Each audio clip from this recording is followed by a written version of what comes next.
Hello friends, मैं सुलेखा गुप्ता। आज हम पढ़ रहे हैं BA second year sociology. Chapter हमारा 10वां है। गुणात्मक प्रवृत्तियों के अंदर आता है अवलोकन। तो स्टूडेंट्स, सबसे पहले हमने इसमें पढ़ा था कि सामाजिक अनुसंधान की प्रवृत्तियां होती हैं जो कि गुणात्मक भी होती हैं और गणनात्मक भी होती हैं। गुणात्मक प्रवृत्तियों के अंतर्गत आते हैं हमारे अवलोकन,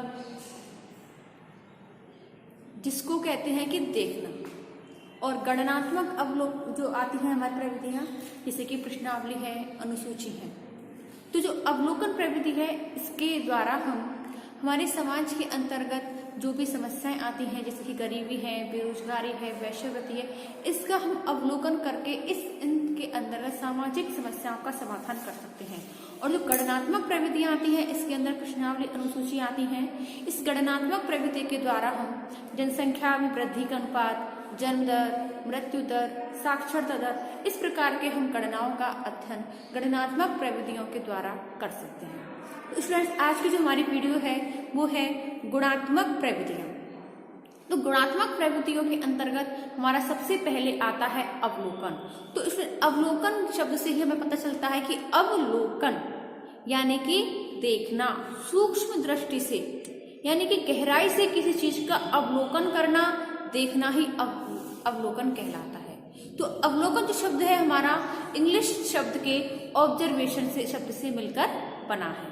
तो जो ऑब्जर्वेशन है, ये इसका अर्थ होता है कि किसी भी तरह से कोई भी चीज हो, जैसे कि हम सूक्ष्मदर्शी द्वारा सूक्ष्म से सूक्ष्म चीजों को देखते हैं, किसी भी चीज का गहराई का पता लगाना अवलोकन कहलाता है।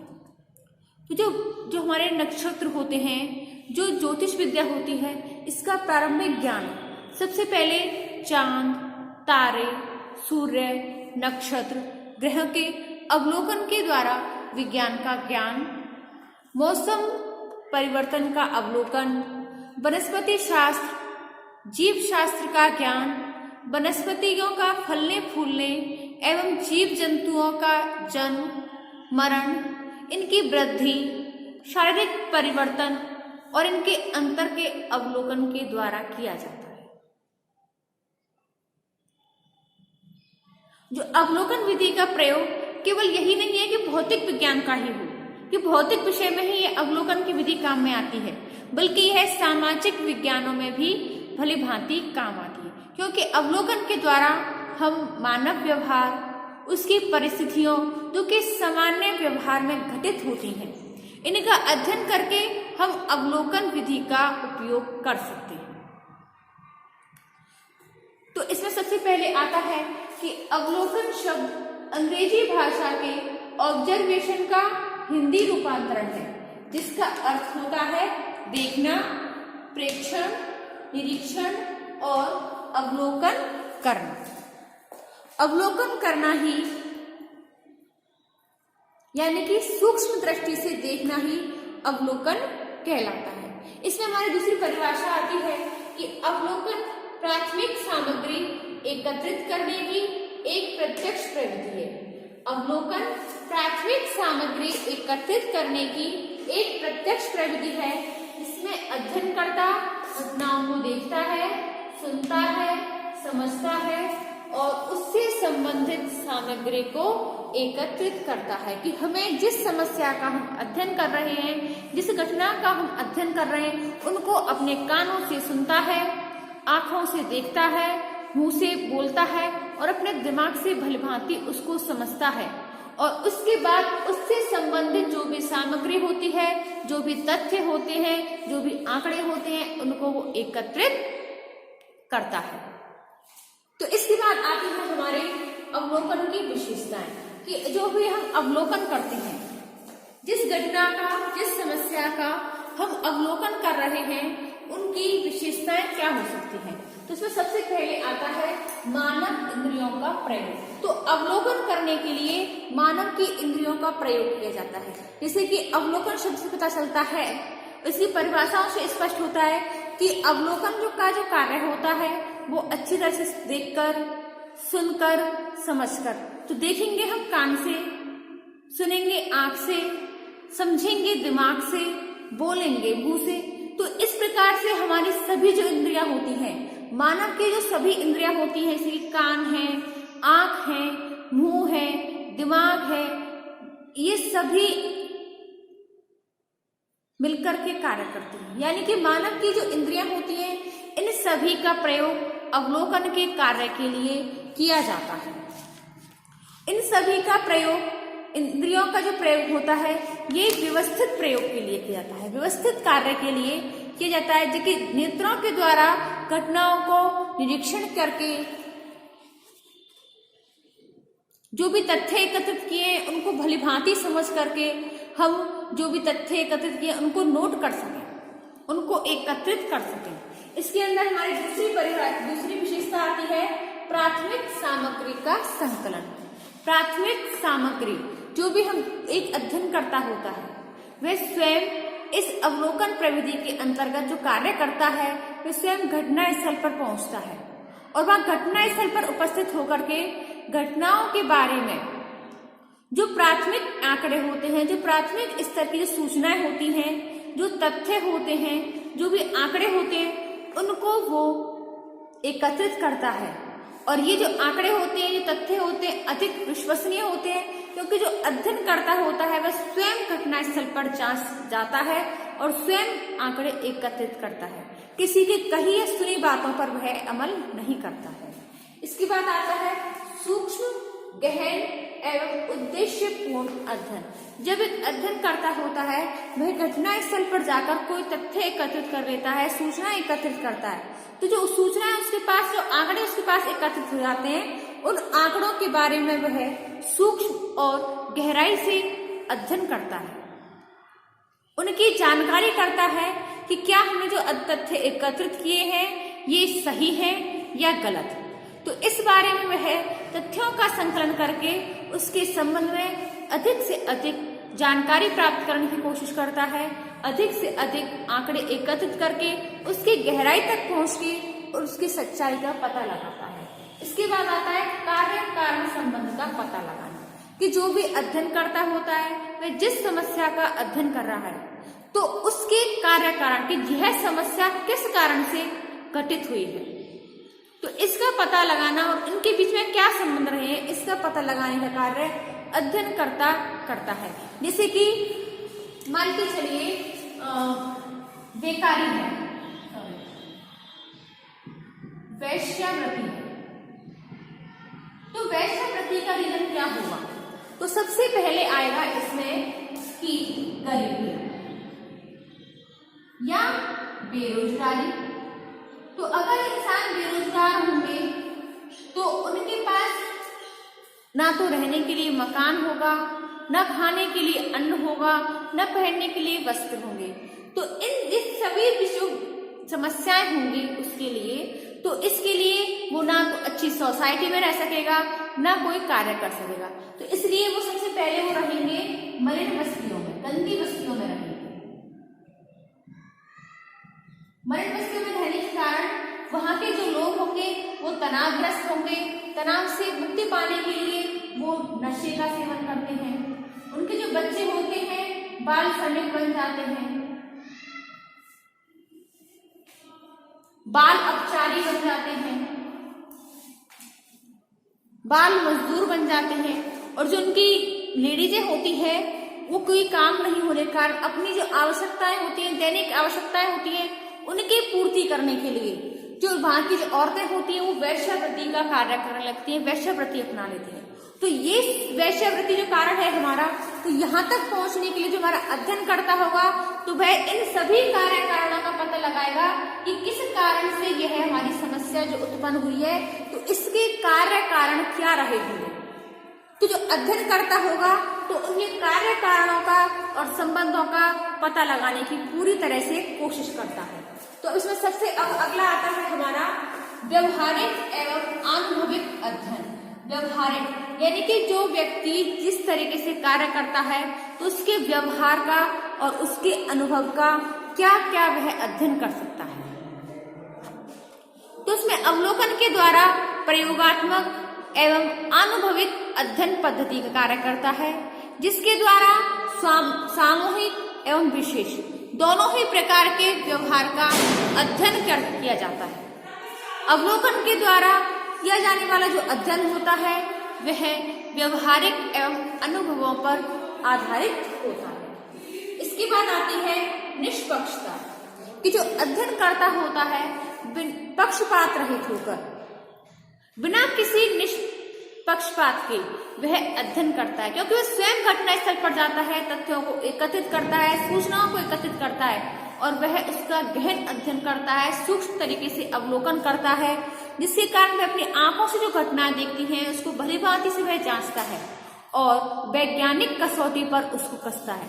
इसके कारण जो उसके निष्कर्ष होता है वह वैज्ञानिक होता है और वैज्ञानिक होने के कारण यह कहा जा सकता है कि वह जो निष्कर्ष निकालेगा वह निष्पक्ष रहेगा, बिना किसी पक्षपात के निष्कर्ष रहेगा।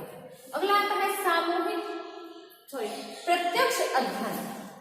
तो जो प्रत्यक्ष अध्ययन अवलोकन की जो विधि होती है, अध्ययनकर्ता स्वयं घटनास्थल पर जाकर वह उस घटना को देखता है, उन तथ्यों को देखता है, उससे संबंधित जो लोग होते हैं उनसे संपर्क करता है, उनसे जानने की कोशिश करता है कि इस घटना के पीछे क्या क्या कारण रहे होंगे, कौन कौन से तथ्य होंगे, तो उन तथ्यों का वह संकलन करता है। इसके लिए वह जो अवलोकन की विधि होती है वह प्रत्यक्ष अध्ययन होता है। इसमें अगला आता है सामूहिक व्यवहार का अध्ययन। जिस प्रकार से व्यक्तिगत व्यवहार का अध्ययन करने के लिए वैयक्तिक अध्ययन पद्धति होती है, उसी प्रकार से सामूहिक अध्ययन करने के लिए, सामूहिक व्यवहार का अध्ययन करने के लिए अवलोकन प्रविधि का प्रयोग किया जाता है। अगला आता है विचार पूर्वक किया जाने वाला अध्ययन। तो जो अपनी अवलोकन करता होता है, जो अवलोकन एक ऐसी विधि है जिसमें अवलोकन करता स्वयं घटनाओं का विचार पूर्वक अध्ययन करता है, तथ्यों को एकत्रित करता है, वह दूसरों की कही सुनी बातों पर विश्वास नहीं करता है, क्योंकि वह स्वयं घटनास्थल पर जाकर वह इन तथ्यों को सूक्ष्म और गहन तरीके से देखता है, उनकी निष्पक्षता की जांच करता है और वह उनका अध्ययन करके वैज्ञानिक तथ्यों की कसौटी पर कस के उसका वैज्ञानिक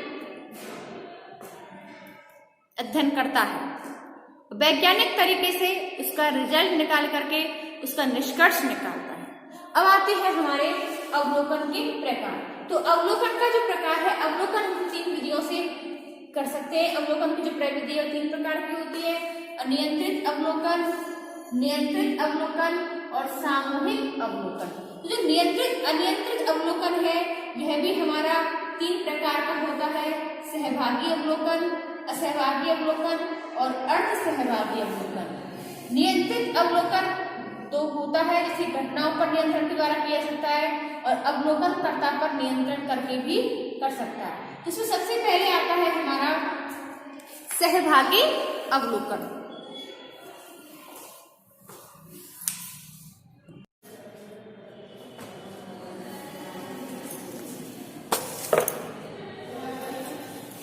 अब आता है हमारे अवलोकन के प्रकार में सबसे पहले हम पढ़ेंगे सहभागी अवलोकन। तो सहभागी अवलोकन ये सन 1924 में लिंडमैन जो हमारे राइटर हैं उन्होंने अपनी पुस्तक सोशल डिक्शनरी में लिखा है और इसके बारे में कहा है कि सहभागी अवलोकन की जो उपयोगिता होती है वो लोगों का ध्यान आकर्षित करने के लिए होती है। सहभागी अवलोकन इस सिद्धांत पर आधारित होता है कि किसी घटना का निर्वचन तभी होता है जब वह करीब करीब शुद्ध हो, जब वह बाह्य और आंतरिक दृष्टिकोण से मिलकर बना हुआ होता है, तो उस व्यक्ति का दृष्टिकोण जिसने घटना में भाग लिया है, उसकी इच्छाएं, उसके स्वार्थ उसमें किसी न किसी रूप में निहित होते हैं। जो सहभागी अवलोकन होता है, सहभागी अवलोकन में सिर्फ अवलोकन जो करता होता है अध्ययन किए जाने वाले समूह में रहता है और उसका एक अंग बन करके तथ्यों का संकलन करता है। सहभाग यानी कि भाग लेना, उसमें जो अवलोकन करता होता है स्वयं उस क्षेत्र में जाकर रहता है, उस क्षेत्र का वह एक सदस्य बनता है और तब जाकर के उसका एक अंग बन करके उन तथ्यों को वहां पर रहता ही अवलोकन कर लेता है, इकट्ठा कर लेता है, संकलन कर लेता है। तो अब सहभागी जो अवलोकन है इसके क्या क्या लाभ हो सकते हैं, क्या क्या गुण हो सकते हैं। तो सबसे पहले जो अवलोकन करता होता है वह समूह की गतिविधियां होती हैं उनमें भाग लेता है। तीज त्योहार रीति रिवाज उन सब गतिविधियों में भाग लेगा, उनके बारे में सूचना एकत्रित करता है और उनकी विस्तृत जो सूचनाएं होती हैं उनको वह प्रश्नावली, अनुसूची, साक्षात्कार और अन्य विधियों से जो सूचनाएं होती है वो एकत्रित नहीं की जा सकती है, क्योंकि हम गुणात्मक प्रविधि का अध्ययन कर रहे हैं। गुणात्मक प्रविधि के द्वारा अवलोकन प्रविधि के अंतर्गत अध्ययन कर रहे हैं, तो इसलिए वह प्रश्नावली अनुसूची को तो यूज में लेगा नहीं, इसलिए वह स्वयं उस क्षेत्र में जाकर वह रहता है, उनकी हर गतिविधियों में वह भाग लेता है और तब जाकर के उनके तथ्यों को एकत्रित करता है। इसके बाद आता है सूक्ष्म एवं गहन अध्ययन। तो जो अध्ययन करता होता है, जो भी वह तथ्यों को एकत्रित करेगा वह उनका सूक्ष्मता के साथ, बारीकी के साथ अध्ययन करेगा और वैज्ञानिकता कसौटी के साथ उनका गहन अध्ययन करते हुए उनकी हर सूचनाओं को एकत्रित करता है। इसके बाद आता है प्रत्यक्ष अध्ययन, यानी कि जो अध्ययन करता होता है वह स्वयं उस गतिविधि में भाग ले रहा है, स्वयं उस क्षेत्र में जाकर रह रहा है, तो प्रत्यक्ष विधि से देख रहा है, प्रत्यक्ष रूप से उसको देख रहा है, अध्ययन करता है, किसी की कही या सुनी बातों पर वह विश्वास नहीं करता है, इसलिए जो सहभागी अवलोकन होता है वह अधिक विश्वसनीय होता है। इसमें अगला टॉपिक आता है वास्तविक व्यवहार का अध्ययन। तो जो अध्ययन करता होता है उसके द्वारा जो समूह के सदस्य होते हैं उन समूह को वह अपना बना लेता है और उसके जो संबंध होते हैं वो आमने सामने के संबंध हो जाते हैं, ना कि कृत्रिम व्यवहार होते हैं। वह सब लोगों के साथ ऐसा व्यवहार करता है, यानी कि वो उसके सगे संबंधी हो, अनजान लोगों को भी वह अच्छी तरह से समझ लेता है, जिससे उसके जो व्यवहार होते हैं वास्तविक संबंध पर आधारित होते हैं और सामुदायिक भावनाओं को स्पष्ट करते हुए वह स्वाभाविकता को बढ़ा लेते हैं और उसके द्वारा अध्ययन किए जाने के कारण उसके तथ्य जो होते हैं वो स्पष्ट होते हैं। इसमें अगला आता है अधिक विश्वसनीयता, क्योंकि अध्ययनकर्ता स्वयं उस क्षेत्र में जाकर के तथ्यों को एकत्रित करता है, स्वयं उनको संकलित करता है, बिना किसी पक्षपात के उसको निष्कर्ष निकालता है, इसलिए यह अवलोकन जो प्रविधि होती है यह अधिक से अधिक विश्वसनीय होती है। इसमें अगला आता है संग्रहित सूचनाओं की सत्यापनशीलता, यानी कि हमने जो भी तथ्य एकत्रित किए हैं, जो तथ्य सूचनाएं एकत्रित की हैं, संकलित की हैं, इनका वह सत्यापन करता है कि क्या हमने ये तथ्य एकत्रित किए हैं, ये तथ्य कहाँ तक सही हैं और कहाँ तक गलत है। तो इस प्रकार से वह उनको एकत्रित करता है, उनका सत्यापन करता है और निष्पक्ष तरीके से उनका निष्कर्ष निकालता है। इसके बाद आता है सरल अध्ययन, क्योंकि अध्ययन सहभागी अवलोकन जो होता है इसमें अवलोकनकर्ता समूह का सदस्य बन जाता है, उस पर संदेह या अविश्वास नहीं किया जा सकता है, बिना किसी रोक टोक के वह समूह के सभी कार्यक्रमों में भाग लेता है, इसलिए वह सरलता से उनका अध्ययन कर लेता है, क्योंकि अध्ययनकर्ता को बार बार अध्ययन क्षेत्र में जाना नहीं पड़ता है, क्योंकि वह स्वयं उस अध्ययन के क्षेत्र में रहकर रह रहा है, वह उनका एक सदस्य बन गया है, इसलिए वह उनके सभी आचार विचारों को, उनके व्यवहारों को वह भलीभांति से परिचित होता है, इसलिए उसे अध्ययन करने में बिल्कुल भी परेशानी नहीं होती है। अगला आता है अध्ययनकर्ता की कुशलता में वृद्धि, क्योंकि अध्ययनकर्ता जो होता है वह अगर अधिक कुशल होगा, जिस क्षेत्र में वह कार्य कर रहा है उस क्षेत्र में वह अधिक कुशल होगा, तो उसकी कार्य कुशलता जो होगी वो और भी अधिक बढ़ती चली जाएगी। जिस क्षेत्र में अध्ययन कर रहा है उस क्षेत्र के प्रति उसकी अध्ययन में और भी अधिक वृद्धि होती चली जाएगी, उसकी सोचने समझने की शक्ति और अधिक बढ़ जाती है। अगला आता है स्वयं अवलोकनकर्ता सामुदायिक जीवन का एक दर्पण होता है, क्योंकि जैसा अवलोकन करता, जैसे सामने वाले को सोचता है वह अपने आप को भी उसी तरह से महसूस करता है। अवलोकन के से कुछ हर चीज के तो पहलू होते हैं, कुछ गुण होते हैं तो कुछ सीमाएं भी होती हैं, कुछ लाभ होते हैं तो कुछ दोष भी होते हैं। तो उसमें एक आता है कि यह पूर्ण सहभागिता इसमें संभव नहीं है कि पूर्ण रूप से वह उस समूह का अध्ययन नहीं कर सकता है, क्योंकि वह पूर्ण रूप से उनमें नहीं रह सकता है। क्योंकि कैदी, कई हमें ऐसी समस्या आती है कि हमें कैदियों का भी अध्ययन करना होता है, वेश्याओं का अध्ययन करना होता है, तो वह अध्ययनकर्ता उनके मध्य रह तो सकता है, पर उनकी मनोवृत्तियों को, उनकी आदतों को और अपने आप को उनमें एडजस्ट करना एक अध्ययनकर्ता के लिए बहुत अधिक कठिन कार्य होता है। क्योंकि अध्ययन के दौरान उनके रीति रिवाजों के अनुसार ही एक अध्ययनकर्ता को रहना पड़ता है, तो एक अध्ययनकर्ता को उन्हीं के अनुसार रहना बहुत अधिक कठिन होता है, बहुत अधिक परेशानी होती है। इसलिए यह संभव नहीं हो सकता है कि एक अध्ययनकर्ता हर अध्ययन के विषय में वह उसके साथ में रह सके। इसमें दूसरी आती है वैयक्तिकता का, क्योंकि अध्ययनकर्ता ऐसी कुछ समस्याएं होती है जहां पर व्यक्तिगत रूप से वह नहीं पहुंच पाता है, इसलिए इसमें वैयक्तिकता का भी अभाव पाया जाता है। समूह के व्यवहार में परिवर्तन आता है अगला, तो इसमें अध्ययन करता होता है, कैदी मनोवृत्तियां होती हैं, वेश्याओं की कुछ मनोवृत्तियां होती हैं, वह इनकी मनोवृत्तियों को भलीभांति से नहीं पहचान पाता है, नहीं जान पाता है, इसलिए उसके व्यवहार में भी कुछ परिवर्तन आते हैं। इतना आता है अत्यधिक खर्चीली प्रणाली होती है, क्योंकि अध्ययनकर्ता अगर उस घटना स्थल पर जाकर रहेगा, उस अध्ययन क्षेत्र में जाकर रहेगा, तो उसके लिए हर प्रकार की प्रविधियों का उपयोग करना बहुत ही अधिक खर्चीलापन होगा। क्योंकि वह अगर वहां पर रहेगा तो उसके लिए, उसके राशन के लिए, उसके प्रविधि के लिए अनेक प्रकार के खर्चा अधिक होते हैं, अधिक समय व्यर्थ होता है। अगला आता है सीमित क्षेत्र में अध्ययन, क्योंकि अध्ययनकर्ता एक सीमित क्षेत्र में ही रह सकता है और वह इसीलिए एक सीमित क्षेत्र का ही अध्ययन कर सकता है। अगर हम चाहें कि दूसरे क्षेत्र का अध्ययन कर ले तो इम्पॉसिबल है, क्योंकि वह केवल जिस समूह में वह रह रहा है उसी सीमित क्षेत्र के ही लोगों से उसकी जानकारी होती है, जान पहचान होती है, उन्हीं के आचार विचारों से अवगत होता है और उसी क्षेत्र का वह अध्ययन कर सकता है। अगला आता है धीमा अध्ययन, क्योंकि उनके साथ रहता है, उनके साथ घुलना मिलना, उनके विचार मनोवृत्तियों को जानने में बहुत अधिक समय लग जाता है, इसलिए जो अध्ययन की प्रविधि होती है बहुत ही अधिक धीमी अध्ययन होता है।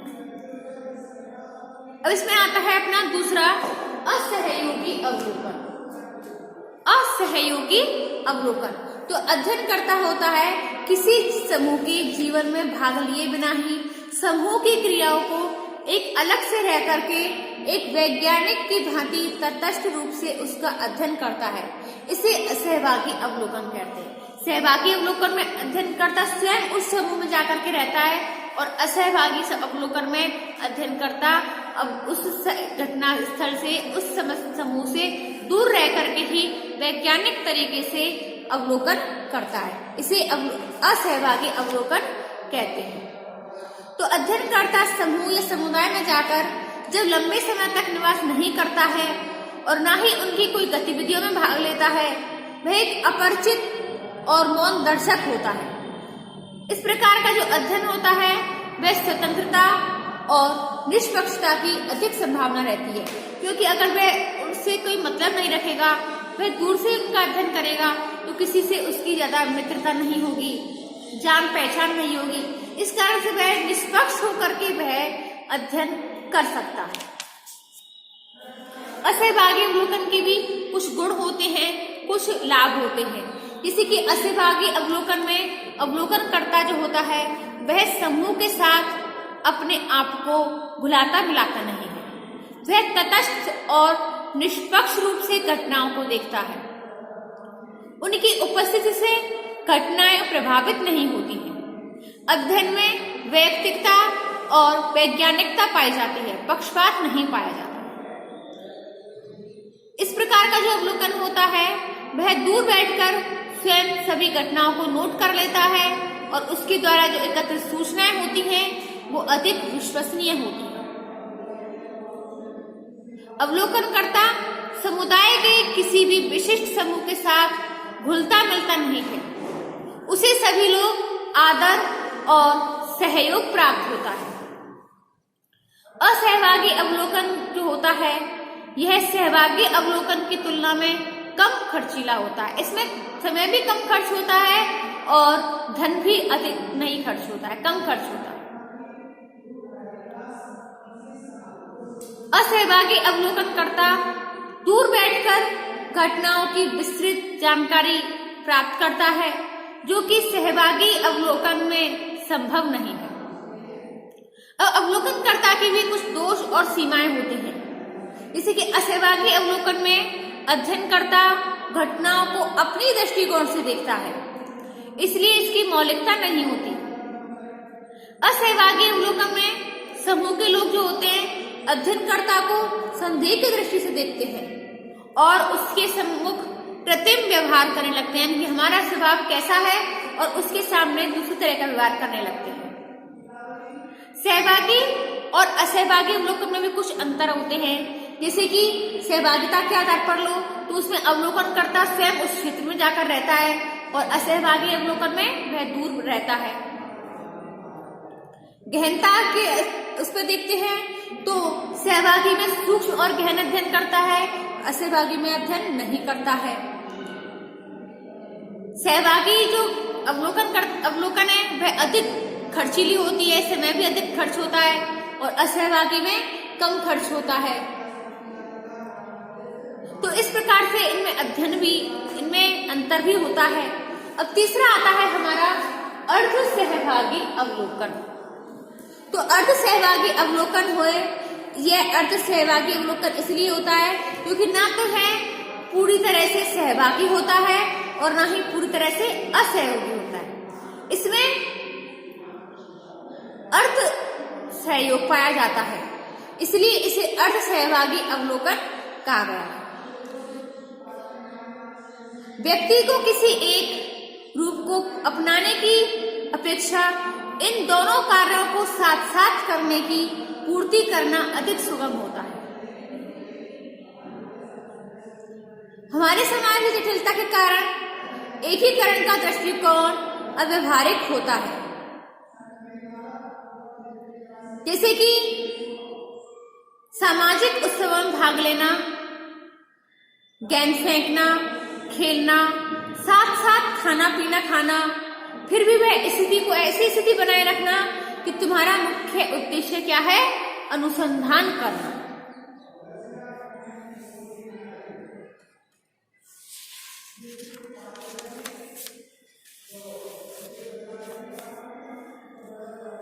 अब आता है हमारा अनियंत्रित अवलोकन के। अनियंत्रित अवलोकन क्या होता है? तो अनियंत्रित अवलोकन के अंतर्गत सामाजिक घटनाओं की प्रकृति कुछ इस प्रकार की होती है कि नियंत्रित अवलोकन संभव नहीं हो पाता है।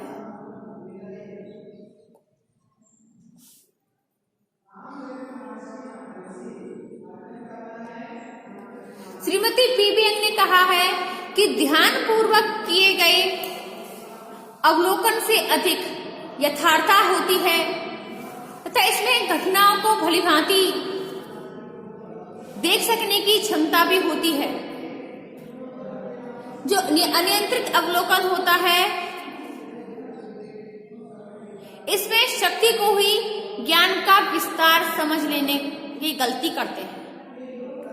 इसमें ऐसे तथ्यों के संकलन की संभावना होती है जिनका संबंध अध्ययन से नहीं होता है। तथ्यों का लेखन अवलोकन बाद होने से त्रुटिपूर्ण लेखन या साथ ही तथ्यों से छूटने की भी संभावना बनी रहती है। अब इसमें आता है नियंत्रित अवलोकन कि नियंत्रित अवलोकन क्या होता है। तो जो नियंत्रित अवलोकन होता है ये अनियंत्रित अवलोकन की कमियों को दूर करने के लिए नियंत्रित अवलोकन विधि का उपयोग किया जाता है। नियंत्रित अवलोकन में अध्ययनकर्ता स्वयं घटना स्थल पर योजनाबद्ध रूप से नियंत्रण रखता है। वह वास्तविक स्थिति और सामग्री के बीच में एक कड़ी या मध्यस्थ की भूमिका निभाता है। नियंत्रित अवलोकन दो प्रकार का होता है, घटना पर नियंत्रण और अवलोकन कर्ता पर नियंत्रण। तो जिस प्रकार से प्राकृतिक विज्ञान में वैज्ञानिक भौतिक विश्व की परिस्थितियों को प्रयोगशाला की नियंत्रण अवस्थाओं के अंतर्गत लाकर नियंत्रित करने एवं अध्ययन करने का कार्य करता है, उसी प्रकार से समाज वैज्ञानिक भी सामाजिक घटनाओं को सामाजिक परिस्थितियों के अंतर्गत नियंत्रित करने एवं अध्ययन करने का कार्य करते हैं। इसलिए इसे सामाजिक प्रयोग भी कहा जा सकता है। इसके बाद आता है अवलोकनकर्ता पर नियंत्रण। तो नियंत्रित अवलोकन की जो दूसरी विधि होती है, जिसमें अवलोकनकर्ता घटना की बजाय स्वयं अपने स्वयं पर नियंत्रण लागू करता है। सामाजिक घटना की प्रकृति ही ऐसी होती है कि उस पर नियंत्रण लागू करना बहुत कठिन हो जाता है। ऐसी स्थिति में अवलोकनकर्ता स्वयं पर नियंत्रण लागू करके अध्ययन में आने वाले पक्षपात और व्यक्तिगत प्रभाव से बच जाता है। अवलोकनकर्ता पर नियंत्रण रखने के लिए साक्षात्कार, अनुसूची, इन प्रकार की प्रविधियों का, ऐसे यंत्रों का उपयोग किया जा सकता है। अब आता है हमारा नियंत्रित एवं अनियंत्रित अवलोकनों में अंतर। तो जो नियंत्रित अवलोकन होता है, इसमें घटनाओं और परिस्थितियों पर नियंत्रण करके अध्ययन किया जाता है, जबकि अनियंत्रित अवलोकन में घटनाओं को उनके स्वाभाविक और स्वतंत्र रूप में देखा जा सकता है, उन पर कोई नियंत्रण लागू नहीं होता है। नियंत्रित अवलोकन में अध्ययनकर्ता पर नियंत्रण होने पर उसे एक निश्चित सीमा के अंतर्गत व्यवहार करना होता है, जबकि अनियंत्रित अवलोकन में अध्ययनकर्ता पर किसी प्रकार का नियंत्रण न होने के कारण वह मुक्त और स्वाभाविक व्यवहार का होता है।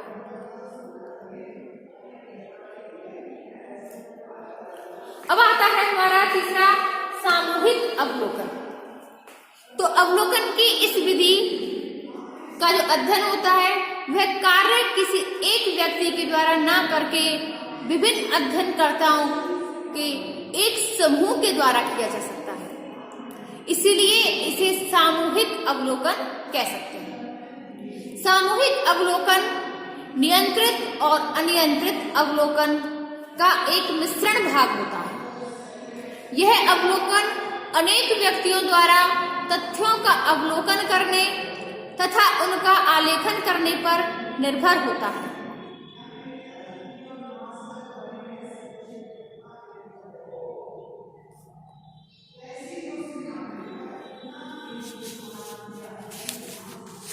तो स्टूडेंट्स, आज की जो हमारी वीडियो थी वो अवलोकन को लेकर के है। तो आज की वीडियो में बस इतना ही। इससे आगे हम देखेंगे अपनी नेक्स्ट वीडियो में। ये हमारा आज चैप्टर फिनिश हुआ। इससे अगला न्यू चैप्टर हम अपनी अगली वीडियो में देखेंगे। तो स्टूडेंट्स, आज की वीडियो देखने के लिए बहुत बहुत धन्यवाद।